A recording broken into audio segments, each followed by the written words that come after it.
Hey everyone, it's Alex with Be Organizing. I just came across an old computer of mine and I was thinking about how this happens all the time with our clients. They have these old computers, you have new ones coming in, constantly changing devices with all the new technology out there. And what do you do with the old ones? So there's three things you need to do before you actually get rid of it. So the first thing is you want to make sure you destroy the data. So I'm not talking just erasing data. You know, a lot of people just do that. They erase the hard drive. They think it's no big deal. It's done. No, it is not. So just because you erase it on your end, you still have to have a program that overwrites the data so that nobody can ever get it. Because you want to protect your identity, right? And your information and all that good stuff.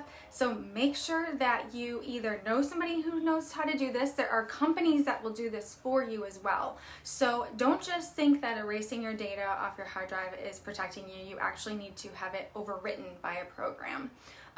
So make sure you do that. The next thing you want to do is actually then destroy your hard drive, which don't do if you're going to give it to somebody or if you want to give it away or anything like that where it can be used again. If you don't want anyone to ever be able to use it, you can just drill some holes in it. There's also companies that will actually shred your hard drive for you.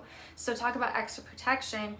That's an option. Make sure you do that if you're not giving it away to somebody that you know, or if you're giving it away to like Goodwill or something like that. Then finally, the third thing that you do is actually get rid of it.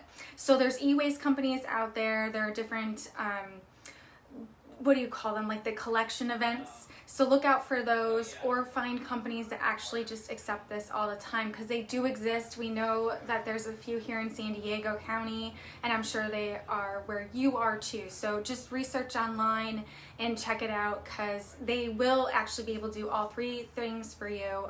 The one locally here will overwrite the data, shred it, and then e-waste it. So, and do it responsibly. So just make sure that you're doing it that way. If you need more information, check out our blog post. It's below here, or up actually. So check it out, and till next time.